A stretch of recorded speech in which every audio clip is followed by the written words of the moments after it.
नमार, just to wind it up, वो क्या top economic priorities होनी चाहिए इस बजट के अंदर हमारी, आपके ख्याल में, जो आप देखना चाहेंगे खास तौर पर? दो बता दे कोई। अली हमेशा ये बात कहते हैं कि कॉमन सेंस अगर 5 साल तक चला लें तो वो चीज़ जो है काम अच्छा। हो जाएगी, हल हो जाएगी। बेसिक कॉमन सेंस ज़्यादा आपने कुछ नहीं करना है उसमें।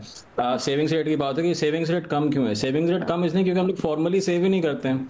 मैं अपने रेंट पर जाऊंगा, अभी आप चले जाएं किसी भी, कल सुबह आप चले जाएं किसी बैंक में अकाउंट खुलवाने के लिए, कोई आपका अकाउंट नहीं खोलेगा जब तक फॉर्मली आप लोगों को सिस्टम में इंक्लूड नहीं करेंगे। तो वो सेविंग किस तरह करेंगे? फिर आप बोल रहे हैं कि लोग सेव नहीं करते, भाई आप उनको सेव करने ही नहीं देते हो।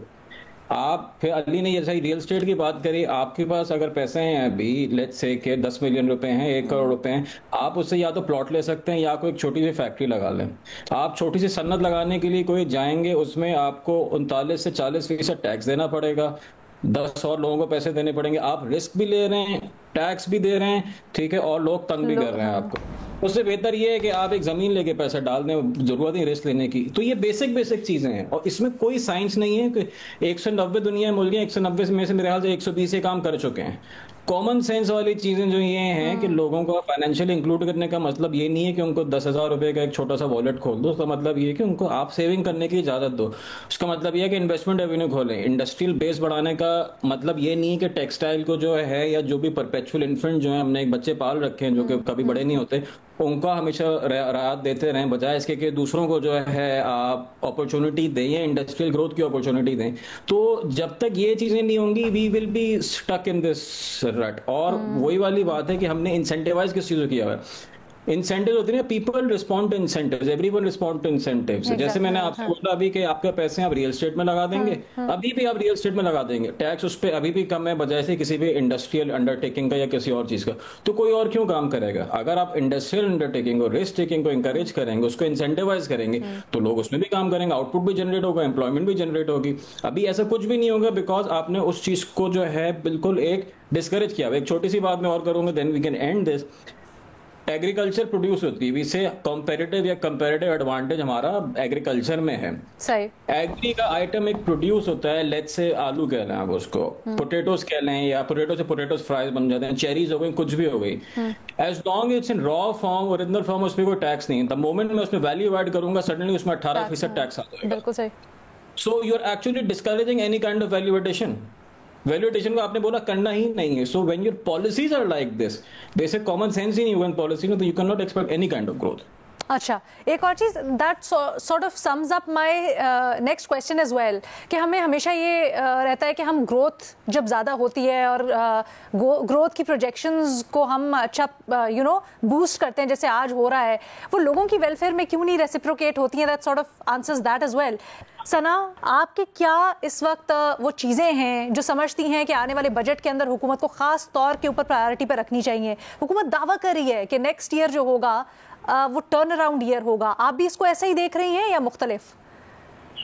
जी, कल देखें बजट में जो है, सबसे पहले तो हर साल जैसा हम एक एक्सपेक्टेशन के साथ बजट की तरफ देखते हैं, वो ये कि जो क्लासेस अभी भी, जैसा भी जिक्र कर रहे थे कि ऐसी क्लासेस जो या तो अनटैक्स्ड हैं या जो अंडर टैक्स्ड हैं, उन पे जो है इस दफा अगेन हमारी उम्मीद यही है कि दोबारा से खास ध्यान दिया जाए, specially coming from a salaried class. मैं तो एक्सपेक्ट ये भी करूंगी, जो रिलीफ की बातें चल रही हैं, कुछ रिलीफ हमें मिल जाए और अगेन जो बर्डन है टैक्सेशन का, वो थोड़ा सा हमसे हटा के उन क्लासेस पे डाला जाए जो कि अभी भी टैक्स नेट में नहीं है। एक अगेन यही सर्कुलेट भी करिए दोबारा से ये बात कि हम शायद रिटेलर्स और होलसेलर्स को दोबारा जो है टैक्स नेट पे लाने की कोशिश करेंगे। आई थिंक अब कोशिश से बात थोड़ी सी आगे लेके जाने की जरूरत है, एंड उनको इट इज अबाउट टाइम कि आप उनको इंक्लूड करें। बेसिक सी हमने वर्किंग की थी अपने एंड पे और ये हिसाब लगाने की कोशिश की थी, अगर रिटेलर्स और होलसेलर्स के सेगमेंट को अगर हम टारगेट करें तो उसमें पोटेंशियल जो है टैक्स का कलेक्शन का तकरीबन 400 अरब का सिर्फ यहीं से बन जाता है। इसमें ऑब्वियसली वेरिएशन हैं, बड़े छोटे सारे ताजिर हैं, बट इतना पोटेंशियल है इस एक सेक्टर में। तो यही एक्सपेक्टेशन है कि हिम्मत की जाए और ऐसे सेक्टर्स को आइडेंटिफाई किया जाए। रियल एस्टेट की भी बात हो रही थी, तो इस तरह के जो हैं जो मेजर्स लेने की जरूरत है। एक्सपेक्टेशन यही है कल कुछ इस फ्रंट पे मजीद डेवलपमेंट हो। अब जहाँ तक बात बचती है कि और क्या एक्सपेक्टेशन है, आई थिंक जितना हमारी लोकल इंडस्ट्री अभी इस वक्त जिस हाल में है, एक छोटी सी मिसाल अगर ले लें, स्टील आपका सेक्टर है, पाटा पाटा रीजन में आपने एग्जेम्पशन दी हुई है, तो वो रिमूवल की बात है। आप अपने सेक्टर्स, हम यहाँ कंस्ट्रक्शन की बात करें, हम ये बात कर रहे हैं कि सपोर्ट किया जाए, जीडीपी ग्रोथ में आप देख लें कंस्ट्रक्शन सेक्टर की contribution. So it is I think about time, वही बात है कि आप अगर एक छोटा सा वो सिर्फ एग्जेम्पशन रिमूवल की बात करते हैं, तो यहाँ से हम लास्ट ईयर भी यही देखा था कि पाटा पाटा रीजन से हटाया गया और फिर दोबारा से रीइंस्टेट कर दिया गया। तो वो चीज करने की जरूरत है जो कि आपकी लोकल इंडस्ट्री को सपोर्ट करे, और सिर्फ सपोर्ट लोकल इंडस्ट्री को भी नहीं, वहाँ से आपको रेवेन्यू कलेक्शन की सरफ तो वहीं से मिल जाते हैं। हमारी उम्मीदें तो बहुत सारी हैं, हमारी उम्मीदें तो बहुत सारी, तवक्को भी करते हैं कि हुकूमत ये सारे इकदाम करे, लेकिन अभी हम जब बात कर रहे थे, अम्मार अली साहब और साजिद साहब ने भी हमारे लिए बड़ी ब्लीक पिक्चर पेंट की है। अगर रिफॉर्म्स ना हुए तो फिर अगले साल के लिए, साजिद साहब कंक्लूडिंग कमेंट दे दीजिएगा।